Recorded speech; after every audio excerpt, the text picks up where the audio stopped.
ನಾಗಮಂಡಲಕ್ಕೆ ನಿಮ್ಮೆಲ್ಲರೂ ಬಲವಂತ ಮಾಡಿ ಹೊರಡಿಸಿದ್ದು ನಾನು. ನನ್ನ ಮಾತಿಗೆ ಬೆಲೆ ಕೊಟ್ಟು ನೀವೆಲ್ಲರೂ ಹೊರಡ್ರಿ.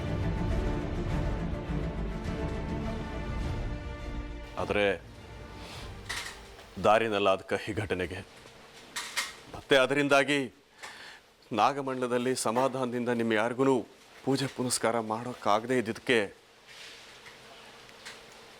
ಜಲ ಒಟ್ಟಾರೆ ಬೇಸರ ತೊಂದರೆಗಳಿಗೆ ನಾನು ನಿಮ್ಮಲ್ಲಿ ಕ್ಷಮೆ ಕೇಳ್ತೀನಿ. ಹಾಗೆ ನನ್ನ ಮಗನ ಪರವಾಗಿಯೂ ನಾನು ಕ್ಷಮೆ ಕೇಳ್ತೀನಿ.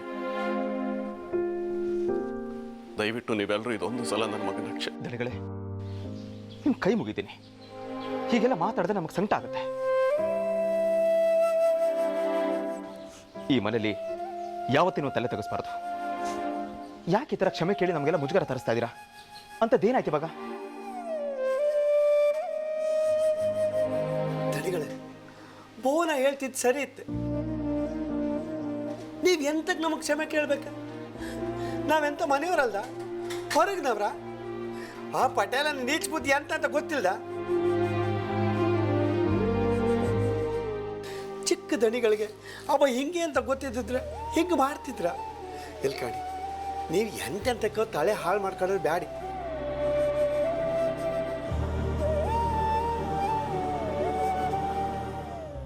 ಅಪ್ಪಾಜಿ, ಯಾರೋ ಮಾಡಿದ ತಪ್ಪಿಗೆ ನೀವು ಹೀಗೆಲ್ಲ ನೊಂದ್ಕೊಳ್ಳೋದು, ನಮ್ಮೆಲ್ಲರ ಹತ್ರ ಕ್ಷಮೆ ಕೇಳೋದು, ಇದೆಲ್ಲ ಸರಿ ಇಲ್ಲ. ಭುವಿ ಅವರು ನಿಮ್ಮ ಮಗ ಆಗಿ ನಿಮ್ಮನ್ನು ಅರ್ಥ ಮಾಡ್ಕೋಬೇಕಾಗಿತ್ತು. ಅಸಲಿಗೆ ಕ್ಷಮೆ ಕೇಳಬೇಕಾಗಿರೋದು ಅವರು, ಅದು ನಮ್ಮೆಲ್ಲರನ್ನಲ್ಲ, ನಿಮ್ಮನ್ನ. ಅಪ್ಪಾಜಿ, ಇಲ್ಲಿ ನೀವಾಗ್ಲಿ ಅಥವಾ ಭುವಿ ಆಗ್ಲಿ ಕ್ಷಮೆ ಕೇಳುವಂಥದ್ದು ಏನೂ ಆಗಿಲ್ಲ. ಭುವಿ ಸಿಟಿಲ್ ಬೆಳೆದವರು, ಅವ್ರ ಲೈಫ್ ಸ್ಟೈಲ್ ಹೀಗೆ ಇರ್ಬೋದಲ್ವಾ? ನಾವೇನೋ ಹಳ್ಳಿಲಿದ್ದೀವಿ ಅಂತ ಅವ್ರನ್ನು ನಮ್ಮ ಥರನೇ ಇರಿ ಅಂತ ಹೇಳೋಕ್ಕಾಗತ್ತಾ? ಇಲ್ಲಿ ಕರ್ದು ಕ್ಷಮೆ ಕೇಳುವಂಥದ್ದು ಏನೂ ಆಗಿಲ್ಲ. ಈ ಕಾಲದ ಹುಡುಗರು ಹಾಗಿದ್ರೇನೆ ಚಂದ. ಅದು ಬಿಟ್ಟು ನಮ್ಮ ಯಜಮಾನ್ರ ಥರ ವಯಸ್ಸಿಗೆ ಮುಂಚೆನೆ ಮುದುಕರಾಗಿರೋಕ್ಕಾಗತ್ತಾ? ಇದು ನೀವೆಲ್ಲರೂ ನನ್ನ ಮೇಲೆ ಇಟ್ಟಿರೋ ಪ್ರೀತಿ, ಅದು ನಿಮ್ಮ ದೊಡ್ಡತನ. ಆದರೆ ಇವತ್ತು ನನಗೆ ಒಂದು ವಿಷಯ ಗೊತ್ತಾಗಬೇಕು.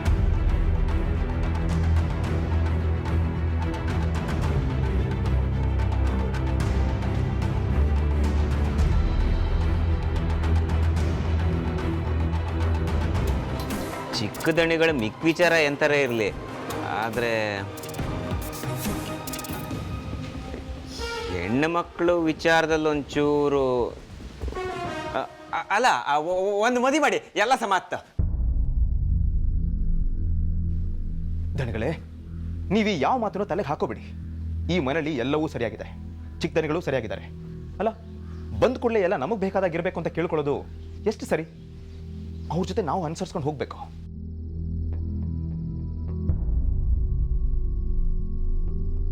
ನೀವು ನಿಮ್ಮ ಮಗನ ಜೊತೆ ಖುಷಿಯಾಗಿರಿ, ಅವನ ಜೊತೆ ಹೆಚ್ಚೊತ್ತು ಕಾಲ ಕಳೀರಿ.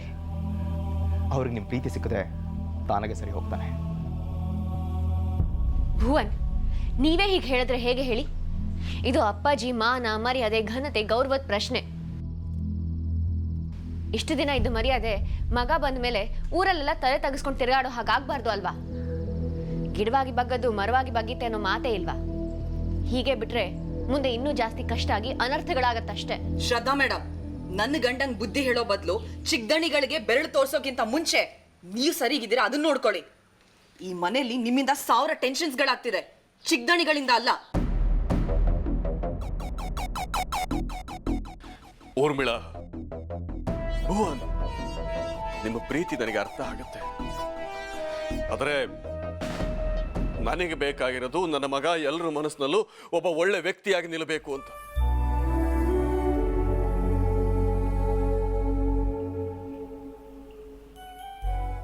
ಆ ದಿಕ್ಕದಲ್ಲಿ ಕಮಲಮ್ಮ, ಸವಿತಾ, ಪಚ್ಚಿ, ರಮೇಶ, ಶ್ರದ್ಧಾ, ಭುವನ್ ಎಲ್ಲರ ಮಾತು ನನಗೆ ಮುಖ್ಯ ಆಗುತ್ತೆ.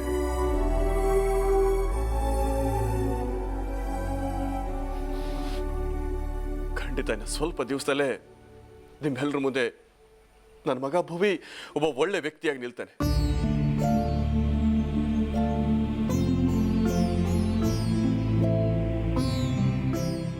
ಒಬ್ಬ ಹೊಸ ಭೂವಿನ ನೋಡ್ತೀರಾ.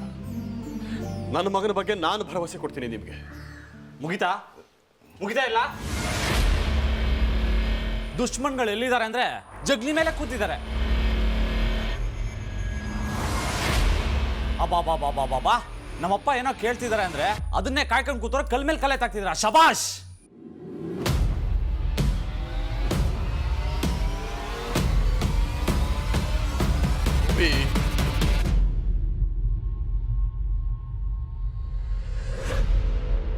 ಅಪ್ಪಾಜಿ, ಸಿಟ್ಟು ಇವ್ರ ಮೇಲೆ ಬರ್ತಿಲ್ಲ, ನಿಮ್ಮ ಮೇಲೆ ಬರ್ತಿದೆ. ಕೆಲಸದವ್ರನ್ನೆಲ್ಲ ತಲೆ ಮೇಲೆ ಹೊತ್ಕೊಂಡು ಓಡಾಡ್ತಿದ್ರಲ್ಲ ಅದಕ್ಕೆ. ಏಯ್, ಯಾರೋ ಕೆಲಸದವರು? ಅಪ್ಪಾಜಿ, ಇಷ್ಟೋ ತನಕ ನೀವು ಮಾತಾಡ್ತಿದ್ರಿ, ಇನ್ಮೇಲೆ ನಾನು ಮಾತಾಡ್ತೀನಿ. ಏ ರಮೇಶ, ಯಾರೋ ನೀನು? ಈ ಮನೇಲಿ ನಿನ್ ಜಾಗ ಏನು ಹೇಳೋ?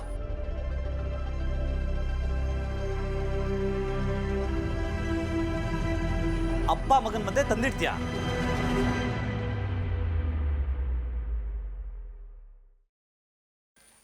ಏನೇ ಕಮಲ, ಅಡುಗೆ ಚೆನ್ನಾಗಿ ಮಾಡೋ ಅಂದಿದ್ದಕ್ಕೆ ಇಷ್ಟೊಂದು ಉಡ್ಕೊಂಡ್ಬಿಟ್ಯಾ? ನೀನು ಹೇಗೆ ಮಾಡಿದ್ರು ತಿನ್ಕೊಂಡು ಎದ್ದೋಕೆ ಇದು ನಿನ್ನ ಮನೆ ಅಲ್ಲ.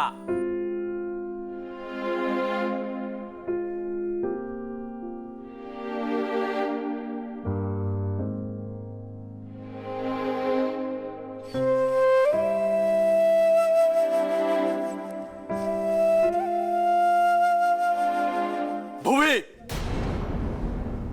ಇಲ್ಲಿರೋರ ಬಗ್ಗೆ ಇನ್ನೊಂದು ಮಾತಾಡಿರೋ ನಾಲ್ಗೆ ಸೀಳು ಹಾಕ್ಬಿಡ್ತೀನಿ.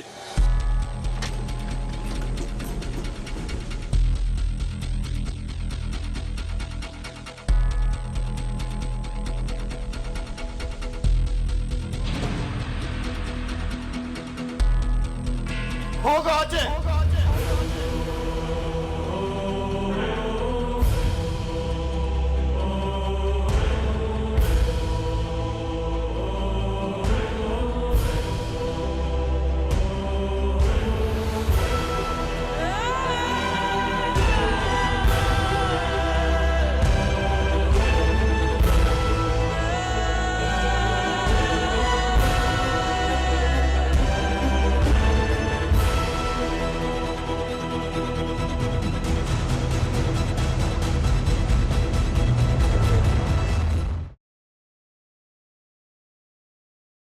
ನನ್ನ ಮಗ ಇಂಥ ದುಷ್ಟ ಆಗಿರ್ತಾನೆ ಅಂತೇಳಿ ನನ್ನ ಕನಸು ಮನಸ್ಸಲ್ಲೂ ಹೇಳಿಸಿರ್ಲಿಲ್ಲ ಕಣ. ನನ್ನ ಸುಖಕ್ಕೋಸ್ಕರ ಎಲ್ಲರ ಮನಸ್ಸಿಗೂ ನೋವು ಕೊಡಂಗಾಗ್ಬಿಡ್ತು. ಪಾಪಿ ನಾನು, ಪಾಪಿ.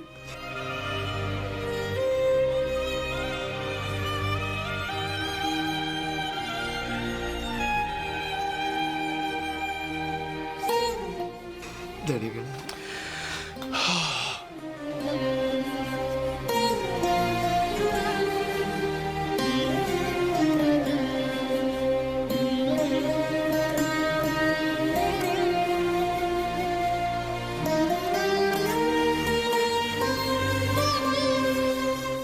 ನಾನು ಎಷ್ಟು ಹೇಳ್ತೀನೋ ಅಷ್ಟು ಮಾತ್ರ ಬಾಲ ಬಿಚ್ಚಬೇಕು. ಆಯ್ತು ಚಿಕ್ಕಣಿಗಳೇ, ಆದರೆ ನನಗೊಂದು ಅನುಮಾನ ಆಯ್ತು, ಕೇಂಬುದ ಅಂತ. ಏನು ಕೇಳೋ? ನೀವು ನಿಜವಾಗ್ಲೂ ದಣಿಗಳ ಮಗನೆಯಾ?